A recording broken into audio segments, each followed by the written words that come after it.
Hello friends, मैं हूं geologist Surendra Singh Lodhi और आज मैं बात करने वाला हूं रॉक मास रेटिंग, जिसे हम आरएमआर के नाम से भी जानते हैं। तो चलिए हम बात करते हैं रॉक मास रेटिंग के बारे में। तो रॉक मास रेटिंग, जिसे हम आरएमआर के नाम से जानते हैं, उसे 1972 से 1973 सन में बेनवेस्की ने दिया था। ठीक है, तो बेनवेस्की ने जब आरएमआर को दिया था तो इसमें हमारे 6 पैरामीटर है जो बहुत ही ज़्यादा इंपॉर्टेंट है, उनकी डीपली स्टडी की गई। फिर डीपली स्टडी करने के बाद फिर हम लोग रेटिंग देते हैं। फिर रेटिंग निकालने के बाद हम लोगों को पता चलता है कि रॉक कंडीशन किस में आती है हमारी। तो उस हिसाब से जब रॉक कंडीशन हमें पता चल गया कि वीक रॉक कंडीशन है या हमारी स्ट्रॉन्ग है या मीडियम है, उस हिसाब से फिर हम लोग प्राइमरी सपोर्ट देते हैं एज फॉर साइड कंडीशन के हिसाब से। ठीक है, तो अब हम नेक्स्ट बात करते हैं। ये आप जो देख रहे हैं, ये दो हमने चार्ट दिए हैं, ये बेनवेस्की ने चार्ट दिए हैं। ये पहला जो चार्ट है ये 1972 में दिया था बेनवेस्की ने। फिर ये दूसरा वाला जो चार्ट है ये हम मॉडिफाई करके फिर ये 1980 में दिया गया था, आप देख भी रहे हैं। ठीक है, लेकिन इसमें आपको मॉडिफाई वाला चार्ट है, इसमें आपको देखना है कि वेरी अनफेवरेबल जो हमारी है strike parallel to tunnel axis, ये हमको देखना है कि ये वेरी अनफेवरेबल होना चाहिए। जब हमारी डिप 45 से 90 डिग्री यदि हमारी डिप है तो हमारी वेरी अनफेवरेबल होना चाहिए। और जो हमारा पहले वाला जो चार्ट था बेनवेस्की का, strike parallel to tunnel axis में डिप यदि 45-90 है तो वेरी फेवरेबल है, ये पुराने वाली। उसको मॉडिफाई किया तो वेरी अनफेवरेबल ये होना चाहिए। ये हमारी रेटिंग है जिसमें हमारी जो हमारी पैरामीटर होती है, इसमें हम लोग रेटिंग इसी से हम लोग ढूंढते हैं और फिर उसमें डाल देते हैं हमारी, फिर उस हिसाब से रेटिंग आ जाती है। वो हम आगे आपको बेसिक जानकारी इसमें एग्जाम्पल के तौर पर आपको समझाएंगे। ठीक है, फिर हम नेक्स्ट आपको बात करते हैं जो हमारे इंपॉर्टेंट पैरामीटर हैं। तो हमारे जो इंपॉर्टेंट पैरामीटर हैं ये 6 पैरामीटर हैं। ये कभी कभी इंटरव्यू में भी पूछा जाता है कि रॉक मास रेटिंग आरएमआर के कितने पैरामीटर हैं। ठीक है, तो 6 पैरामीटर होते हैं। वो कौन कौन से पैरामीटर है ये मैं आपको बता देता हूँ, ये सामने है। तो फर्स्ट हमारा जो पैरामीटर है वो है uniaxial compressive strength, UCS, इसे हम मेगापिक्सल में निकालते हैं। फिर सेकंड हमारा है रॉक क्वालिटी डेजिनेशन, आरक्यूडी। थर्ड हमारा है स्पीसिंग ऑफ डिसकंटिन्यूटीज। फोर्थ है कंडीशन ऑफ डिसकंटिन्यूटीज। फिफ्थ है ग्राउंड वाटर कंडीशंस। 6 से हमारा ओरिएंटेशन ऑफ डिसकंटिन्यूटी। ठीक है, इसकी हम लोग डीपली स्टडी करते हैं, फिर इसके बाद हमारी फिर रेटिंग निकलती है। उस हिसाब से पता चलता है कि हमारी रॉक कंडीशन वीक है या फिर स्ट्रॉन्ग या मीडियम है। ठीक है, फिर अब इसके बारे में हम आपको थोड़ा थोड़ा आपको बेसिक जानकारी देंगे इन 6 पैरामीटर में की। ठीक है, तो हम बात करते हैं यूनिक्सियल कंप्रेसिव स्ट्रेंथ यूसीएस की। ठीक है, तो सबसे पहले हम बात करते हैं यूनिक्सियल कंप्रेसिव स्ट्रेंथ यूसीएस को निकालते हैं जब वैल्यू, तो वो हम लोग मेगापिक्सल में निकालते हैं। ठीक है, तो जैसे फिर हम लोग कैसे किसी रॉक सैंपल का, जैसे हम माइनिंग के लिए बात करते हैं टनल के लिए, तो हम कैसे उसकी यूसीएस वैल्यू निकालें। तो सबसे पहले हमारे पास जियोलॉजिकल हैमर होना चाहिए। तो उस हैमर से क्या है कि कोई हमारे रॉक सैंपल है उसको हम तोड़ेंगे। यदि वो एक बिलो में या एक हैमर मारने में, कम हैमर मारने में टूटता है तो वो वीक रॉक है। उसको हम कई हैमर मारने के बाद भी नहीं टूट रहा है या कई हैमर मारने के बाद टूट रहा है तो वो स्ट्रॉन्ग में जाएगा। ठीक है, तो हमारा हैमर होना चाहिए, उस हिसाब से पता करते हैं। तो दूसरी बात, आप एक हमारा ये जो पिक्चर देख रहे हैं, ठीक है, इसमें जॉइंट ज़्यादा है, फ्रैक्चर ज़्यादा है। इसमें यदि हम हैमरिंग करेंगे या बिलो मारेंगे हैमर के तो ये बहुत जल्दी टूट जाएगा। ठीक है, तो मतलब ये वीक जो रॉक में आ जाएगा। और सेकंड ये है, इसमें जॉइंट कम है।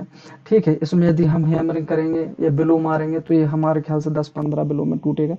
तो ये हमारा मीडियम रॉक है एक प्रकार की, जनरली आपको एग्जांपल के तौर पे बताए। ठीक है, वो ये आप लास्ट जो देख रहे हैं इसमें हम हैमरिंग करेंगे, बिलो मारेंगे जो हैमर के, तो ये हो सकता है नहीं भी टूटे या फिर बहुत बिलो मारने के बाद भी क्रैक या टूटे। उसकी साउंडिंग भी चेक करेंगे किस साउंडिंग में आ रही है। यदि ज़्यादा साउंडिंग है तो उससे भी पता चलता है कि हमारे किस उसमें एमपी में आ रहा है, मेगापिक्सल में। ठीक है, तो हम आपको एग्जांपल के तौर पे जैसे आपको वैल्यू निकालेंगे मेगापिक्सल में यूसीएस, तो मान लो हमारी ये वैल्यू दी है तो लेस देन 1 एमपी भी मेगापिक्सल है हमारा। ठीक है, 1 से 5 मेगापिक्सल हो सकता है, 5 से 25 मेगापिक्सल हमारी वैल्यू हो सकती है, 25 से 50 मेगापिक्सल हमारी वैल्यू हो सकती है, 50 से 100 मेगापिक्सल वैल्यू हो सकती है, 100 से 250 मेगापिक्सल हो सकती है, या मोर देन 250 मेगापिक्सल हो सकती है, हमारी वैल्यू है। ठीक है, इस तरह से तुम्हारी वैल्यू आ सकती है। ठीक है, तो उस हिसाब से फिर हम लोग क्या कर रहे हैं, जो हमारे बेनवेस्की का जो चार्ट है उसमें से हम लोग रेटिंग निकाल लेंगे कि कौन सी वैल्यू हमारी किस रेटिंग में आ रही है, तो हमारी रेटिंग आ जाएगी। ठीक है, और एक और बात बोलना चाहूँगा मैं इधर कि जैसे 1 एमपीए है तो या 1 5 एमपीए तो हमारे एक बिग जोन में आएगा, 100 200 से या 250 के बीच में हमारा मेगापिक्सल यदि है वैल्यू तो हमारी वो स्ट्रॉन्ग रॉक में आएगी। एक जनरली मैं बता रहा हूँ, ठीक है। ये तो हमारे यूसीएल कंप्रेसिव स्ट्रेंथ यूसीएस हो गया, ठीक है। अब नेक्स्ट हम बात पैरामीटर्स की करते हैं, रॉक क्वालिटी डेजिनेशन की, आरक्यूडी। तो सबसे पहले हम बात करते हैं रॉक क्वालिटी डेजिनेशन में, जब हम कोल लॉगिंग करते हैं उधर हमारा आरक्यूडी का फॉर्मूला अलग होता है, और इधर हम आपको टनल की बात कर रहे हैं एग्जांपल के तौर पे। तो टनल फेस या आप फेस मैपिंग जब करते हैं तो उधर आरक्यूडी का फॉर्मूला ये होता है, ठीक है। आरक्यूडी बराबर 115 माइनस 3.3 इंटू जीबी, मतलब जीबी होता है हमारा जॉइंट ऑफ नंबर, ठीक है। इसको हम एग्जांपल के तौर पे आपको समझाएंगे। तो हमारा ये अभी हम फेस की बात कर रहे हैं तो ये वाला फॉलो होगा।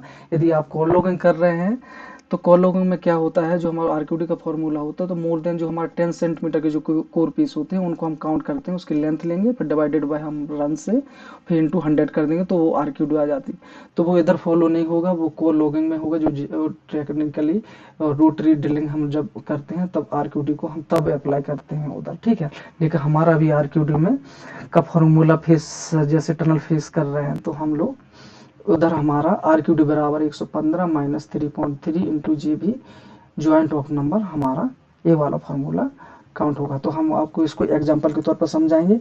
तो जैसे हमारा एक टनल फेस है, ठीक है, ये हमारा टनल का फेस है अंडरग्राउंड माइनिंग का। तो उसमें हम क्या करेंगे कि एक 1/मीटर का एक क्यूब लेंगे, उसमें बनाएंगे, मार्किंग करेंगे, ऐसा पूरे फेस में ही करना। फिर उसको हम एवरेज में आपको ले लेंगे बाद में वैल्यू में, ठीक है। तो आप एक बार हम आपको जनरली आपको समझा रहे हैं, 1/1 मीटर का हमने ले लिया है एरिया, ठीक है। तो उसमें जितने भी जॉइंट हमारे हैं, J1 हो, J2 हो, J3 हो, जो भी है उसको हम टोटल उसके काउंट कर लेंगे जॉइंट, ठीक है। 1/क्यूब में हम लोग टोटल जॉइंट काउंट कर लेंगे कितने जॉइंट आ रहे हैं, तो जॉइंट ऑफ नंबर में हम इधर लिख देंगे। फिर उस हिसाब से हम कैलकुलेशन करके आरक्यूडी हमारी वैल्यू निकल आएगी, ठीक है।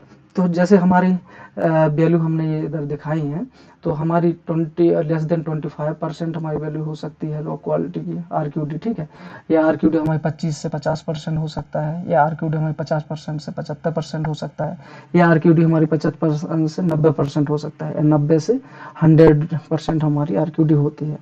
75 से यदि 100 के बीच में है तो हमारी रॉक बहुत अच्छी मानी जाएगी, ठीक है। और लेस देन 25 है तो हमारी रॉक वीक मानी जाएगी। तो इस प्रकार से हमारी जो वैल्यू आ गई है आरक्यूडी में, कैलकुलेशन से आपने किया है, तो फिर उसके बाद हमारे बैलेंस की चार्ट से जो हमारे उधर रेटिंग है तो उधर से हम रेटिंग निकाल लेंगे और फिर उसको हम मार्क कर लेंगे आरक्यूडी के लिए, ठीक है। तो इस हिसाब से हम लोग रॉक क्वालिटी डेजिनेशन आरक्यूडी हम लोग निकालते हैं, ठीक है। अब हम नेक्स्ट बात करते हैं spacing of discontinuity. Spacing of discontinuity में हम लोग क्या कर रहे हैं, जो आप पिक्चर ये देख रहे हैं, प्यारी पिक्चर है, इसमें हमारे जॉइंट जो है बहुत क्लियर दिए हैं जो पैरेलल में जा रहे हैं, ठीक है। तो हमारा मान लो एक हमारा जॉइंट ये जा रहा है, एक जॉइंट हमारा ये जा रहा है, सिर्फ दो ही जॉइंट देखो इधर और बाकी जॉइंट भूल जाओ। तो एक जॉइंट हमारे जा रहा है, ये जा रहा है, तो एक जॉइंट से दूसरे जॉइंट की हमारी जो स्पेसिंग है इस जॉइंट से इस जॉइंट तक, उसको हम मेजरिंग टेप की सहायता से मेजर कर लेंगे, ठीक है। तो हो सकता है हमारी वैल्यू वो हो लेस देन 60 mm, हो सकता है हमारी जो वैल्यू है 60 से 200 mm हो, या हमारी जो वैल्यू है 200 से 600 mm हो, या हमारी वैल्यू है 0.6 मीटर से 2 मीटर हो सकती है, या हमारी जो वैल्यू आ सकती है स्पेसिंग की वो मोर देन 2 मीटर से भी अधिक हो सकती है, ठीक है। तो इस प्रकार से हम स्पेसिंग ऑफ डिसकंटिन्यूटी निकालते हैं। तो हमारी ये वैल्यू है, और जो भी आपकी एवरेज वैल्यू आएंगी उसको हम 92 की का जो चार्ट दिया है उससे हम लोग रेटिंग मार्क कर लेंगे, ठीक है, ठीक है। ये हमारा हो गया स्पेसिंग ऑफ डिसकंटिन्यूटी। अब नेक्स्ट हम बात करते हैं condition of discontinuity. Condition of discontinuity में क्या होता है एक्चुअली कि हम लोग उसमें जो हमारी जॉइंट है उसकी जॉइंट की हम परसिस्टेंस देखेंगे, उसकी अपर्चर देखेंगे, अपर्चर मीन्स ओपनिंग, परसिस्टेंस में तो उसकी जॉइंट की लंबाई, और फिर हम लोग उसकी रफनेस देखेंगे, उसकी रफनेस कैसी है, उसके अंदर इनफिलिंग कैसी है जॉइंट की, या बेदरंग ग्रेड कैसा है, ये हम बात करते हैं। तो हम कैसे समझाएंगे, चलो पीछे जाते हैं, एक बार वो जॉइंट की पिक्चर अच्छी वाली है तो उसको हम देखते हैं एक बार। तो हमारा ये जॉइंट है, ठीक है। तो जॉइंट की हम लोग क्या करेंगे, इसकी परसिस्टेंस देखेंगे, मतलब जॉइंट कितना लंबा है। परसिस्टेंस मीन होती है जॉइंट की लंबाई, जैसे हमारी लंबाई कितनी लंबी है 5 फुट 6 फुट, इस प्रकार से कितना लंबा ये जॉइंट जा रहा है उसकी हमको देखना पड़ता है। परसिस्टेंस मीन्स लंबाई। फिर हम देखेंगे जॉइंट की ओपनिंग कितनी है, अपर्चर मतलब ओपनिंग, मतलब जॉइंट कितना खुला हुआ है, उसका मुंह जॉइंट का कितना खुला हुआ है, वो हमको मेजरमेंट टाइप से देखना पड़ता है। फिर इनफिलिंग क्या है इसकी, तो हम लोगों के इनफिलिंग में क्या है कि कैल्साइट है, क्वार्ट्ज है, क्ले है, कि हार्ड फिलिंग है, कि टाइट जॉइंट है, ये सब हमको देखना पड़ा।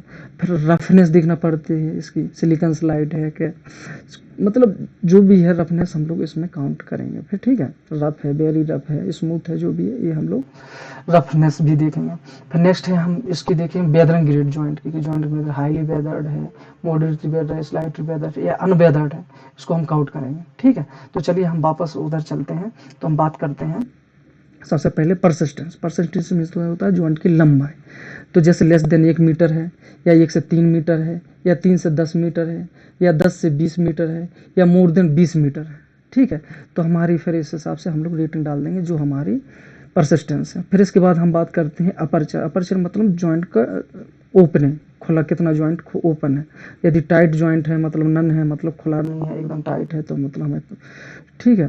फिर लेस देन यदि 0.1 mm है, ठीक है, 0.1 में mm से हमारे 1 mm है, या 1 से 5 mm है, या मोर देन 5 mm है, तो जो भी हमारी अपर्चर रहेगी उस हिसाब से फिर हम लोग जो भी वैल्यू आएगी उस हिसाब से हम लोग रेटिंग दे देंगे। ठीक है, फिर रफनेस की बात करते हैं। रफनेस में जैसे हमारे जॉइंट जो है उसमें रफनेस कैसी है, वेरी रफ है, या रफ है, या स्लाइटली रफ है, या स्मूथ है, या सिलिकॉन स्लाइड है। ठीक है, तो इस हिसाब से फिर हम लोग ये रेटिंग दे देंगे वैल्यू के हिसाब से। फिर उस हिसाब से हम बात करते हैं इनफिलिंग के। जॉइंट में क्या है, इनफिलिंग हो जाती है।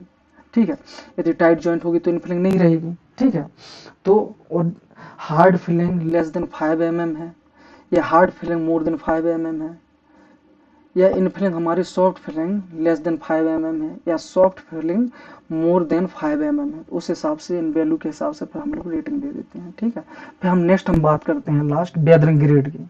मतलब हमें जॉइंट की जो कंडीशन है वो अनवेदर्ड है, या स्लाइटली वेदर्ड है, या मॉडरेटली वेदर्ड है, या हाईली वेदर्ड है, या डिकम्पोज्ड है। उस हिसाब से फिर हम लोग रेटिंग देते हैं। कोई भी जैसे आपने स्टडी डीपली की, यदि हमारी उसकी वेदरिंग ग्रेड यदि स्लाइटली वेदर्ड है तो उसकी रेटिंग 5 है। इसी प्रकार सबको हमको कैलकुलेशन करना है रॉक मास रेटिंग की। ठीक है, अब हम नेक्स्ट बात करते हैं ग्राउंड वाटर कंडीशन की। तो ग्राउंड वाटर कंडीशन में सबसे पहले हम आपको समझा देते हैं कि जो हमारी टनल की एक्सकेवेशन अंडरग्राउंड की बात कर रहे हैं, यदि माइनिंग यदि हमारे अंडरग्राउंड चल रही है, यदि टनल यदि हम बना रहे हैं, तो हमारा जो फेस होगा, ठीक है, फेस से हमारे पीछे तरफ 10 मीटर, फेस से 10 मीटर हमारा जो पेरीफेरी है या पूरा क्रॉस सेक्शन एरिया है, उस 10 मीटर में हमारा पानी कितना निकल रहा है उसको बी नोच के माध्यम से हम लोग काउंट करते हैं। मान लो हमारा उस 10 एरिया के मीटर के पैच में यदि हमारा मोर देन 125 लीटर पर मिनट निकल रहा है, तो वो फ्लोइंग कंडीशन में आ जाएगा, मतलब बहुत ज़्यादा पानी, तो मतलब 0 हम लोग देंगे रेटिंग। ठीक है, यदि हमारा 25 से 125 लीटर पर मिनट यदि निकल रहा है वाटर, तो वो ड्रिपिंग कंडीशन में आएगा, तो उसकी रेटिंग रहेगी जो 4।